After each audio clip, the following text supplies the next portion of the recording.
al mundo entero, pero vamos a dejar que sea René Brea, que es uno de los productores más exitosos, destacados y visionarios de la República Dominicana. Bienvenido, René, a Mariotti y compañía al mediodía. Buenas tardes, muchas gracias por la invitación. Saludo a la compañía y a Mariotti, todo su equipo, y les auguro muchos éxitos en este nuevo proyecto, que la gente lo acoja como suyo diariamente. Cuéntame, Maribel. René, me gustaría y a la misma cuenta de ADN, que por qué no era gratis, porque hasta el momento era un show gratis. Gracias a Dios, una vez pasado el evento, las mismas personas comenzaron a escribir: yo pagaría otra vez por verlo. O sea, se trataba de eso, de romper el molde, de dar un paso al frente. Y en términos de cuánta gente nosotros impactamos, nosotros somos alrededor de 100 personas, desde el artista hasta el último técnico que se involucró en este proyecto. Y eso multiplícalo por la familia o por los dependientes que tengan. Pero a eso agrégale que gracias a este paso hemos puesto a todo el mundo en hacer streaming e involucrar a más gente. Y esa era la idea, o sea, que la industria entendiera que desde otra perspectiva podríamos reinventar el negocio y subsistir. Creo que esa es la palabra.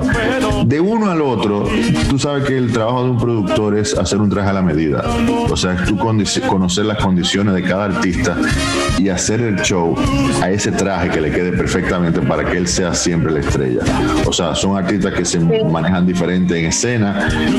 Uno es más dinámico, más extrovertido y así. O sea, creo que ambos dieron un buen espectáculo. Y en términos generales, nosotros lo que sí apostamos es que cada show tenga un layout diferente, o sea, en un escenario distinto, o sea, siempre cargado de tecnología, de visuales, que como yo veo las cosas. Y así vendrá también el de Johnny Ventura con un montaje completamente diferente. Y sí, con Johnny te puedo adelantar que nos atrevimos a hacer algo diferente a como es el concepto normal de cómo se montan las orquestas. René. Ok. René. Se nos está agotando el tiempo. Maribel. Tenemos una pregunta en cabina. Maribel, gracias. Ajá. René, un abrazo. ¿Me escuchas? Charlie de este lado. Igual para ti, Charlie. Un placer oírte. Hermano, pero usted tiene una voz de hombre. Yo hablo como un hombre y a veces me comporto como tal.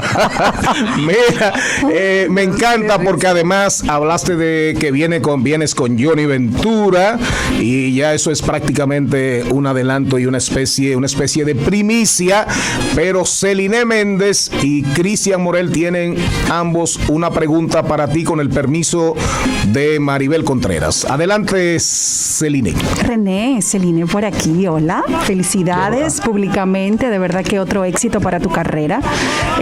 Te quiero hacer una pregunta al respecto. Hasta ahora vemos que los dos conciertos que has hecho son de merengue y el próximo es de merengue. ¿Está la posibilidad de que también estos conciertos se hagan con otro género musical? Sí. De hecho, yo tengo ya 2 meses hablando con una gran artista dominicana. ¿Se puede decir? Primicita para nosotros. No, porque todavía no está cuajado. Pero es una dominicana que nos llena de orgullo a todos, porque nos ha representado dignamente durante muchos años en varias plazas internacionales. Y sí, o sea, si fuera por mí, y yo creo que eso tú lo sabes mejor que nadie, yo hiciera un show diario. O sea, si yo fuera millonario, yo pagara. Una cosa, hablando de millones, tú sabes que ayer Maribel dijo que que te está yendo bien, y yo le dije, bueno, señores, recuerden que si fuera por René, él se gana 200, pero él quiere gastar 400, entonces defiéndete tú ahí. Yo hice mi parte ayer, pero ahora te toca a ti. Bueno, él siempre quiere montar Disney World. Eso es así, pero en este caso, déjame aclarar que sí, vi con el Torito y vi ahora con el que todo el mundo saca su lápiz y dice, bueno, te han calculado $20, bla. Mira, la inversión es muy alta, o sea, y le voy a dar un truco a todo el que me está escuchando. Un concierto virtual se mueve tanto como si tú fueras el Estadio Olímpico. En términos de publicidad. O sea, porque para aclararle algo, eso que hay en la calle, que la gente dice, no, tú coges $200 y lo pones en Facebook o en Instagram y eso son lo último. Eso no es verdad. O sea, las plataformas de redes sociales han entendido que esta es su gran momento de zafra. O sea, y nosotros impactamos, obviamente, hacemos un estudio y nos vamos directamente a los mercados naturales que tienen esos artistas, pero también coqueteamos con otro mercado, y es una inversión y un trabajo hora hombre que no tiene cómo pagarse. O sea, y aparte de la inversión que ustedes ven en la producción, que no son 2 pesos con 20. O sea, por eso le dije, es un negocio de chino, pero yo creo que estamos haciendo camino al andar y en algún momento vamos a terminar de ponernos donde debemos estar. Pero la realidad es que es muy alto la inversión, y yo le digo la verdad, cuando lo hice la primera vez, si no lo hago bien no lo voy a hacer, porque si no lo hacemos bien la gente no se va a interesar, y si la gente no se interesa pues perdimos el esfuerzo, y en eso estamos. Siempre las cosas, tu lema ha sido siempre, las cosas se hacen de una sola manera. Bien. Así es. Hola. Hola, me queda una pregunta pendiente de un amigo. No. Maribel. Ajá. Despide con bombos y platillos y en alborada a don René Brea, ese genio, porque en punto a la 1 viene el boletín de Radio Cadena Comercial. Lo voy a hacer rapidísimo porque también quiero dar una información brevísima. Okay. René, muchísimas gracias. La verdad que le vamos a dar seguimiento y te tendremos otra vez al mediodía con Mariotti. Bueno, ustedes se dieron banquete ahí, la gente que tiene aspiraciones, que quiere producir en tiempos de pandemia, escucharon a un maestro, a René Brea, un hombre que es parte ya de la historia en la producción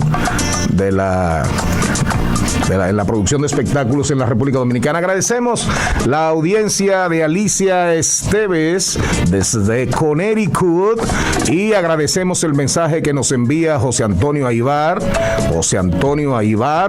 que es una persona con amplios conocimientos de lo que es el negocio, de lo que es la comunicación, y agradecemos mucho sus comentarios positivos, los comentarios que recibimos en el día de ayer de mucha gente que tiene conocimientos de lo que significa la producción de radio en la República Dominicana. Ahora nosotros vamos, llegó la hora del derecho. Vamos a hablar de derecho con Grace Alexandra Ventura. Presentamos en Al Mediodía con Mariotti y compañía. Hablemos de derecho.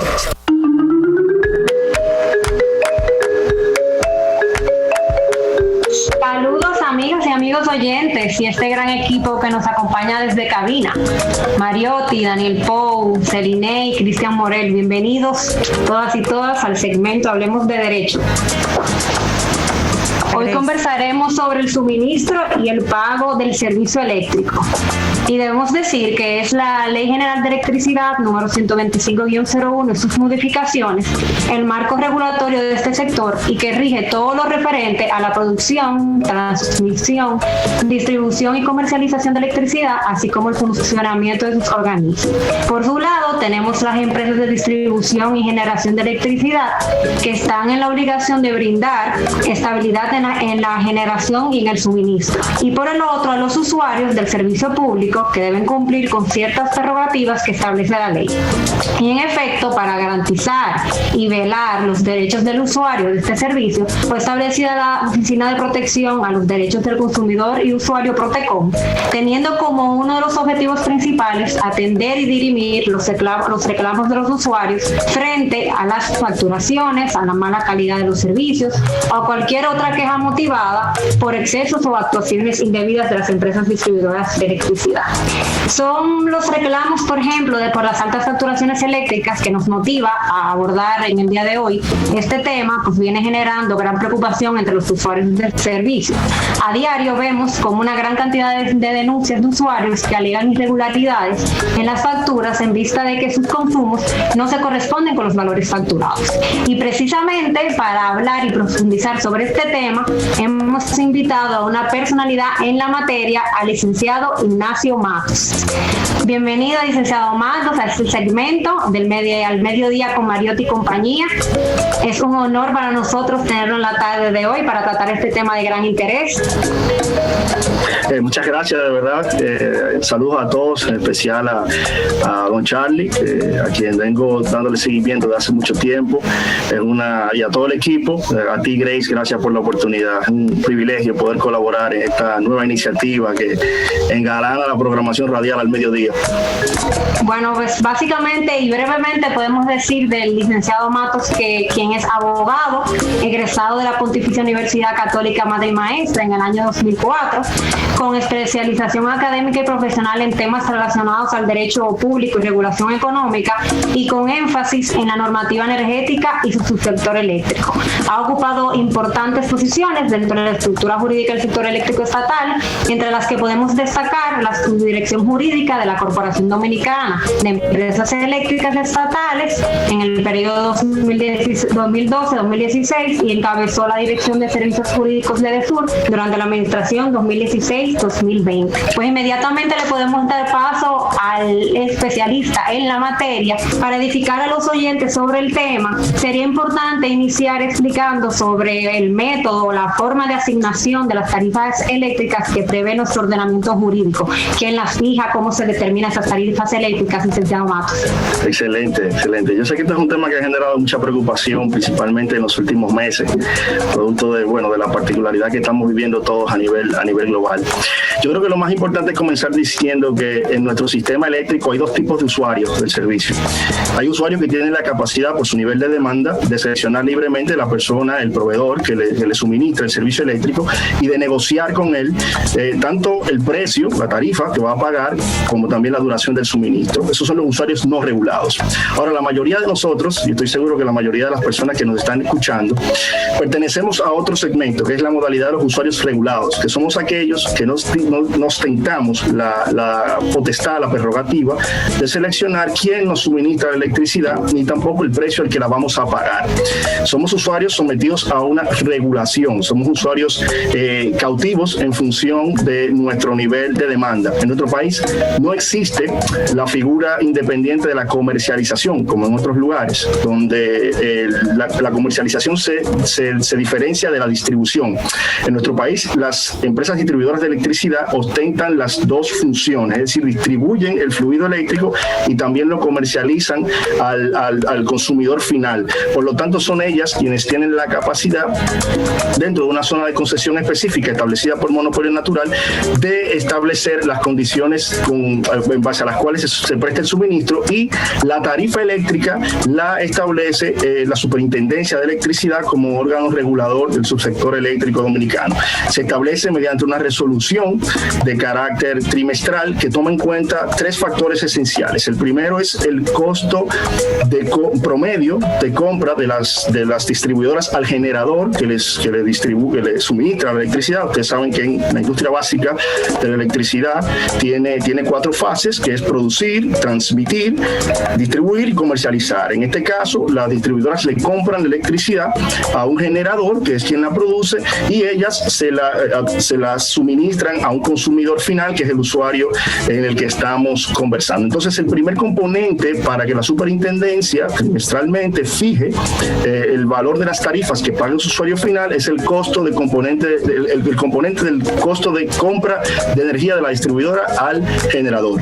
El segundo componente es lo que se denomina valor agregado de distribución, el VAT. Eso es, en términos sencillos, es el precio, el costo de operar y administrar la red de distribución. transmisión. Por monopolio natural, las distribuidoras tienen una exclusividad de suministro en una zona de concesión específica. Digo monopolio natural por un tema de rentabilidad económica. Tener diferentes líneas de distribución en una misma zona de concesión no resulta rentable, y por eso se determina que se le asigna una zona de concesión a una distribuidora específica. La comercialización hubiese venido a ser un factor que introduciría competencia, dado la posibilidad de que existieran diferentes comercializadores que le compraran la electricidad al distribuidor, y a su vez esos comercializadores, compitiendo con los usuarios finales, establecieran precios a los cuales se pudiera optar, así como hacemos, por ejemplo, en el mercado de la telecomunicación. Es realmente una ventaja, sin embargo, añadiría un costo adicional al sistema, y por tanto se ha entendido que la mejor manera es subsumir las dos figuras del distribuidor y comercializador. Entonces, ese es el tercer factor que compone la determinación de las tarifas, que fija la superintendencia de manera trimestral. Hoy en día rige la resolución 6020, es el pago del costo de transmisión, el derecho de conexión a la red de transmisión y el derecho de uso a la red de transmisión, que, como decía ahorita, es una de las 4 industrias que, aunque operan de manera seccionada, de manera escalonada, son 4 actividades que se realizan de manera separada. Entonces, en ese sentido, tenemos que la Superintendencia de Electricidad, como usted decía, es el órgano que se encarga de fijar las tarifas eléctricas que pagamos nosotros, los usuarios regulados. Hay un punto importantísimo, Grace, que creo que tenemos que señalar. Yo sé que el tiempo premia. Es el hecho de que para proteger a ese consumidor cautivo que no participa en la fase de creación del precio que luego se le aplica para pagos tarifarios, la Ley General de Electricidad establece que las distribuidoras están obligadas a comprar la electricidad por 2 mecanismos: por licitaciones públicas, de las cuales surja un precio competitivo, o por las compras en el famoso denominado mercado spot, que me imagino que muchos lo han escuchado, que premia la entrada de un generador en particular a despachar en función del costo marginal que le cuesta, lo que le cuesta producir una unidad de generación. Mientras más barata es, más rápido entra. Entonces, esos 2 factores son los que se toman en cuenta para que posteriormente la superintendencia pueda utilizar esos 2 elementos en la determinación de tarifas. Lamentablemente, las licitaciones no se han hecho como hemos esperado, y ese costo básicamente se utiliza spot y precio promedio de compra mediante contratos que no son licitados. Quería hacer esa salvedad porque es muy importante. Bien, muchas gracias. Pero hemos visto, como decía anteriormente, cómo los usuarios se han ido quejando, a pesar de esa asignación de esas tarifas eléctricas, de unas supuestas alzas en las tarifas eléctricas. Desde el inicio de la pandemia se ha visto, y la respuesta de esas distribuidoras no convencen, porque ellos indican que realmente no ha habido un aumento tarifario, sino que la tarifa depende de la selección misma del usuario al momento de contratar el servicio. ¿Es eso correcto, o a qué entiende usted que responden esas supuestas alzas de facturas eléctricas? Mira, te puedo comentar. En realidad, la tarifa eléctrica como tal, la que se le aplica a los usuarios, no ha subido desde el año 2011. Ha sido la misma tarifa que se ha venido aplicando desde el año 2011 por temas de, motivaciones de carácter político que han sido implementados durante las diferentes administraciones que han estado gobernando el país desde aquel momento. La tarifa eléctrica, si tú te vas a la resolución 6020, tiene 2 renglones: lo que se llama tarifa aplicada, que es la tarifa que paga el usuario, y tarifa indexada, que es la tarifa a la cual se le añaden todos los componentes que la superintendencia debe tomar para fijar el precio. La tarifa que se aplica hoy en día, como su nombre lo dice, es la tarifa aplicada. No ha sufrido una variación en el precio desde el año 2011. Yo no quisiera entrar en un plano especulativo, solamente quisiera hablar de lo que puedo controlar, pero en realidad han habido algunos factores que podrían haber incidido en esos incrementos desproporcionados que se han visto en las facturas desde marzo hacia acá. Y es evidentemente, la pandemia ha tenido un efecto importante en el suministro eléctrico, porque estuvimos en la casa durante muchísimo tiempo y claro, estuvimos utilizando, eso evidencia un patrón de consumo mucho más elevado. Y también, bueno, debemos decir que en las épocas de calor, este ha sido un año muy, muy caluroso, el factor de potencia de los equipos que utilizamos en nuestra casa se ve disminuido, y eso hace que los equipos necesiten más energía para poder proveer el servicio, y efectivamente eso se traduce en el incremento de los índices de consumo. Pero en realidad no ha habido, quisiera aclarar eso, no ha habido un incremento tarifario desde el 2011 hasta la fecha. Bien, entonces si hay un usuario, o los usuarios en particular, no se sienten conformes o entienden que efectivamente ha habido un alza a pesar de esos escenarios que usted indica, y ante la constatación de una irregularidad en la facturación del servicio, ¿qué debe ser cuál es el primer ejercicio, o qué debe hacer el cliente, o cuáles son los pasos a agotar por el usuario para poder hacer algún tipo de reclamo? Mira, si tú me permites, primero yo le hago una recomendación al usuario antes de entrar en el punto de las reclamaciones. Es muy importante saber que la factura eléctrica tiene precios en función del patrón de consumo. Es decir, cuando tú tomas tu factura, tú te vas a dar cuenta, y tomas la resolución que fija la tarifa eléctrica, te vas a dar cuenta de que el consumo de 0 hasta 100 kilovatios tiene un precio. El consumo de 201 a 300 tiene otro precio. De 301 a 700 tiene otro precio. Y finalmente, 701 kilos en adelante tiene otro precio. Eso es para la clase de usuarios que somos nosotros, que trabajamos en baja tensión simple, que es una modalidad que opera para las residencias, domicilios y negocios pequeños. Entonces es siempre bueno tener pendiente el nivel de consumo. ¿Por qué? Porque yo solamente te pongo un ejemplo. Mira, según la resolución 60-2020 de la superintendencia, entre 0 y 200 kilovatios al mes, la tarifa aplicada que paga un cliente es 4 pesos con 44 centavos. Entre 201 y 300 paga 6 pesos con 97 centavos. Entre 301 y 700 paga 10.86 pesos por ese nivel. Ahora, cuando pasa de 700 kilos, aunque sea 1 kilovatio, todos los kilovatios que has consumido se te cobran a 11.10 centavos. Por eso vemos que en función de la coyuntura que estamos viviendo, muchos de nosotros hemos sufrido un incremento que entendemos desproporcional en la factura, pero ha sido tal vez, no digo que sea el caso de todo el mundo, pero se ha debido tal vez a que hemos pasado el rango de lo subsidiado conforme a la regulación, y se nos aplica entonces el precio más alto del pliego tarifario establecido por la superintendencia. Entonces es bueno siempre tener pendiente, tratar de pedirle a la distribuidora que te envíe por correo electrónico tu teleconsumo con una regularidad que te permita irle dando seguimiento a tu tarifa, cuestión de que si ves que estás próximo a llegar a los 700 kilos, pues puedas organizarte y evitar tener que pagar el precio más alto del pliego tarifario. Bien, en cabina ¿tienen alguna pregunta? Sí, buenas tardes. Daniel Paul, por acá, ¿cómo están? Hola, muy bien, Daniel. Encantado. Bastante. Un placer. Yo quiero hacerle una pregunta ya que desborda un poco el tema tarifario, y es la situación que se le presenta a muchos clientes de las EDES que deciden instalar sus propios paneles solares para abastecerse de energía. He conversado con muchos amigos, sobre todo aquellos que viven en zonas periféricas de lo que es el casco urbano de la ciudad, como Arroyo Hondo y otras zonas similares, y se me han quejado de que las EDES no le permiten instalar los paneles fotovoltaicos porque dicen que ya las zonas están saturadas. Y como todo el mundo sabe, cuando usted instala paneles fotovoltaicos se da una relación de doble vía entre las sedes y el generador autónomo.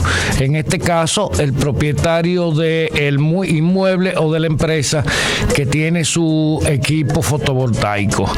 ¿Por qué hay una restricción, podríamos decir, tan constreñida para poder instalar sistemas fotovoltaicos que, como todos sabemos, indiscutiblemente es una de las formas menos lesivas de energía y que en términos de costo-calidad es de las mejores ofertas que existen actualmente? Sí, muchas gracias, don Daniel. Un placer de verdad escucharle. Mire, para edificar un poco a la audiencia, a lo que él se refiere es a generación distribuida, es generación de autoabastecimiento energético por múltiples fuentes. La más regular es la fotovoltaica, la generación, los paneles solares que se ponen en la casa. Según el reglamento de la Comisión Nacional de Energía, hay un límite que se establece por circuito en función de la capacidad del troncal de hasta un 15%.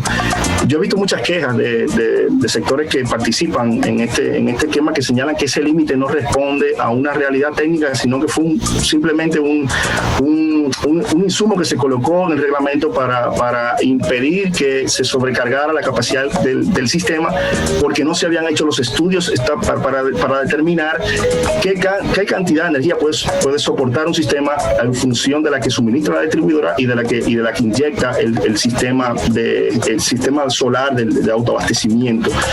Yo entiendo que la generación distribuida es una de las fuentes a la que nosotros como sociedad debemos propender, y ciertamente hay que facilitarle al cliente la posibilidad de interconectarse. Ahora bien, la regulación no debe olvidar que operar y administrar una red de distribución tiene costos, y son costos que los asume ese distribuidor. Entonces, cuando se sobredimensiona una estructura de autoabastecimiento, la capacidad de inyección que puede tener el sistema de cara al circuito lo puede sobrepasar. La regulación establece la necesidad de que en cada caso la distribuidora haga un estudio suplementario. Yo creo que hacia ahí es donde debemos ir. Haga un estudio suplementario y le diga al cliente cuáles son las modificaciones que se tendrían que hacer al sistema para que pueda inyectar su electricidad, y en dado caso de que el cliente esté en la capacidad o en la disposición de asumir los costos de esas modificaciones, pues se haga con cargo a él. Reitero, yo soy pro de la generación distribuida, pero siempre bajo dos premisas. Hay que garantizar la seguridad del sistema. Para eso siempre debemos propender a los estudios suplementarios que determinen hasta qué punto el circuito como tal, es apto para recibir esa inyección adicional, y también sin olvidarnos que hay que cobrar un costo para que la distribuidora pueda operar y administrar el sistema como tal. Gracias. La verdad es que se nos acaba el tiempo. Yo sé que este es un tema técnico, un tema bastante amplio. Se nos quedaron... Se parece que se le ha ido. Se frizó, Grace. Alexandra Venturas con Ventura. Oye, qué fiso. Ignacio Charlie, Matos. Si me permite simplemente decir algo que se me quedó, que es muy rápido. ¿No? Adelante. Simplemente señalarle, porque no lo mencioné ahorita. Cuando un cliente tiene una inconformidad por un tema tarifario o por un tema de avería, tiene la capacidad de entablar una reclamación ante la empresa distribuidora de electricidad. Tiene 6 meses para hacerlo, desde que se entera de la situación que le incomoda. Es bueno que, si es por tarifa, lo haga dentro de los 30 días desde que recibe la tarifa, para que evite corte, y que, para poder evitar el corte, pague el promedio de las 3 últimas facturas quitando la reclamada, o el 33% de la factura que reclama si no tiene histórico de consumo. Si no está de acuerdo con lo que la distribuidora le dice, pues que vaya a Protecon. Tiene 10 días laborales para ir a Protecon. Si no está de acuerdo con lo que le dice Protecon, tiene 30 días laborales para ir al Consejo de la Superintendencia en un recurso jerárquico. Y si no está de acuerdo con lo que le dice la Superintendencia, tiene la facultad de ir al Tribunal Superior Administrativo en un plazo de 30 días laborales también. Muchísimas gracias a Ignacio Matos, especialista en normativa energética. ¿Tú qué decías, Cristian? Quería preguntar a Ignacio si la reclamación suspende la suspensión reclamación, valga la redundancia, o sea, una reclamación aplatanándoselo a nuestro público, yo, inconforme con mi servicio eléctrico o con la facturación eléctrica, pongo una reclamación, suspende la suspensión del servicio. Sí, puedes evitar que te corten siempre y cuando pagues la proporción que te señalo. Cuando tienes histórico de consumo, tienes que pagar el promedio de las 3 últimas facturas, sacando la reclamada. Y si no tienes histórico de consumo, digamos que eres un cliente nuevo y tienes tu primer mes, pues entonces pagas un 33% de la factura que impugnas. Muchísimas gracias, Ignacio. Ignacio Matos, Grace Ventura, en nuestro segmento Hablemos de Derecho.